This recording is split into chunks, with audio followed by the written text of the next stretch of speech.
Merci Michel.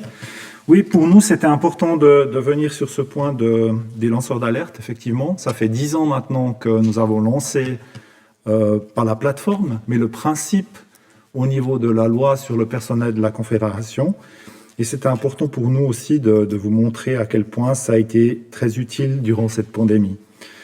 Donc, comme vous le savez, bien sûr, une plateforme de lanceurs d'alerte, c'est un instrument incontournable dans la politique de compliance d'une organisation moderne, non seulement pour améliorer les processus, mais aussi pour diminuer les risques de non-conformité, d'agissements illégaux et pour le CDF, d'inefficience ou d'inefficacité au sein de l'administration.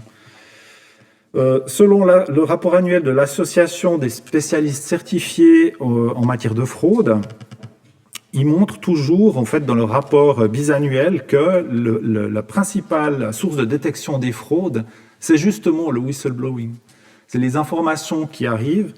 Et en deuxième position vient seulement les services d'audit interne avec 15% des cas. Les annonces proviennent, selon toujours ces statistiques internationales, avant tout d'employés, pour la moitié des cas, des clients, voire des fournisseurs. On verra tout à l'heure que c'est la même chose pour la Confédération. Donc, comme je l'ai dit, il y a 10 ans maintenant que le système fonctionne. La plateforme, ça fait seulement 3 ans et demi qu'elle est installée.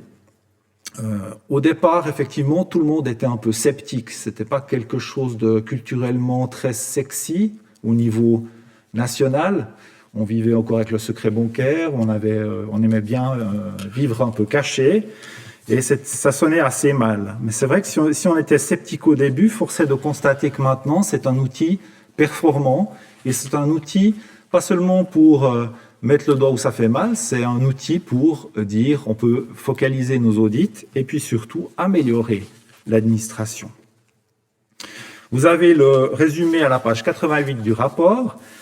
Et puis les principaux chiffres qui en ressortent, c'est qu'aujourd'hui, plus de 90% des lanceurs d'alerte qui s'adressent au contrôle fédéral des finances y arrivent en fait par la plateforme sécurisée. Ce qu'on voit aussi sur cette plateforme, c'est que depuis son lancement, on a une augmentation régulière des visites, donc c'est à peu près 100 visites par jour, 3000 mensuellement. Des visites en fait qui servent aussi à tout un chacun à trouver aussi une solution pour déposer parfois ses problèmes ou sa maltraitance aussi au sein de l'organisation. Près de 50% des cas traités proviennent de vrais lanceurs d'alerte, c'est-à-dire des gens qui travaillent dans l'administration fédérale, et donc qui sont protégés au sens de l'article 34C de la loi sur le personnel. L'autre partie provient plutôt de citoyens, de contribuables ou de fournisseurs. Donc, hors pandémie, on a constaté effectivement que le nombre d'annonces se stabilisait. On est à peu près à 170 cas par année, donc en 2020. C'est à peu près le double de ce que l'on avait il y a 3 ans, au moment où nous avons lancé la plateforme. Et puis, depuis le début de l'année, on a déjà 70 annonces qui sont arrivées. Donc, des annonces, je dirais, normales, qui sont du courant normal. Ce qu'on voit dans ces annonces, c'est que dans plus de 4 cas sur 5, elles sont anonymes. La qualité de l'information reste toutefois élevée. On pourrait penser que, vu que c'est anonyme, on peut informer, on peut balancer n'importe quelle information. C'est pas le cas. Au contraire, on voit une augmentation en fait de la qualité de cette information. Et puis, on peut vraiment attester qu'il n'y a pas de corrélation entre anonymat, instrumentalisation et calomnie. Donc, ça, c'était déjà aussi un bon élément. Moins de 1% des cas sont à répertorier dans cette catégorie.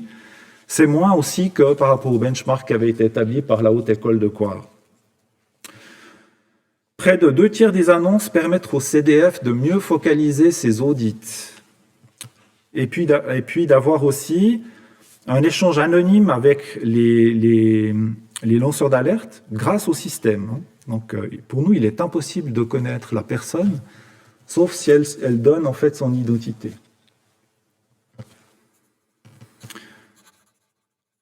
Donc, plus de 2 cas sur 3 sont utiles pour nos activités. Plus de 10% des cas ont été jugés suffisamment importants pour déclencher une intervention ou un audit, ou être intégré dans un audit en cours, ce qui aussi atteste de la qualité de l'analyse de risque du CDF. Nous avons eu besoin de transmettre qu'un seul cas au ministère public en relation avec la violation de secret de fonction.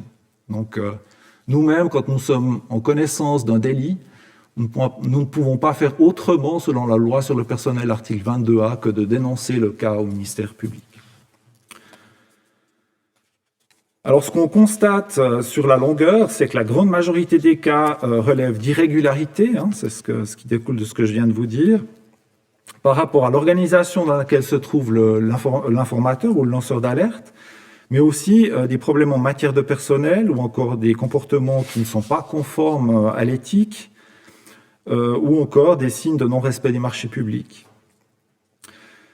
Pour la pandémie et l'année 2020 en particulier, on a vécu une année un peu spéciale, effectivement, puisque, hormis ces 171 cas normaux, nous avons eu plus de 300 cas qui concernaient justement des suspicions de fraude par rapport aux mesures prises par le Conseil fédéral en matière de Covid.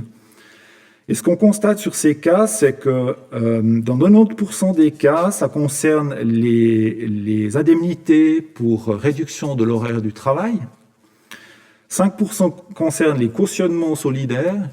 Et puis le reste, c'est aussi 5%, ça concerne plutôt l'interne de l'administration, la gestion de la crise, les problèmes au niveau des mesures sanitaires, etc. Pour la grande majorité, dans ces cas de réduction d'horaire de travail, ce sont les employés des entreprises privées qui ont trouvé incorrect que leur employeur profite des réductions d'horaire des indemnités, alors que l'entreprise travaillait à plein temps, ou normalement. Il est intéressant de constater cet engouement pour la plateforme, pour effectivement dénoncer ou informer de comportements potentiellement frauduleux. Depuis le début de l'année, c'est une centaine de nouveaux cas qui sont arrivés. Et puis ces cas, en fait, après qu'on les ait plausibilisés, parce qu'avant de les transmettre, on les plausibilise, on regarde un peu le fond pour pouvoir ensuite les transmettre au SECO. Et on les transmet en fait au SECO, aussi bien à la direction pour la promotion économique, pour ce qui est des cautionnements solidaires, ou à l'assurance chômage, en fait, pour la surveillance des indemnités de réduction d'horaire de travail. Pour l'instant, la majorité des analyses sont en cours et nous attendons les résultats. On va, je crois, donner prochainement les résultats concernant les cautionnements solidaires. Pour ce qui concerne l'assurance chômage, il y a eu une conférence de presse à ce sujet et on a vu qu'il y avait déjà sur la soixantaine de cas traités, déjà de nombreux cas qui ont été dénoncés au ministère public. Ou des récupérations, en fait, d'indemnités trop perçues. À côté du traitement des cas, en fait, on essaie aussi de prendre une part active à la sensibilisation au soutien des collectivités publiques qui cherchent aussi à instaurer ce genre de système. Nous avons travaillé en étroite collaboration avec les cantons de Genève, donc la Cour des comptes genevoise, qui a aussi un système. Nous échangeons aussi régulièrement avec Berne, le canton de Berne, qui a aussi un système, et les villes de Winterthur et Zurich.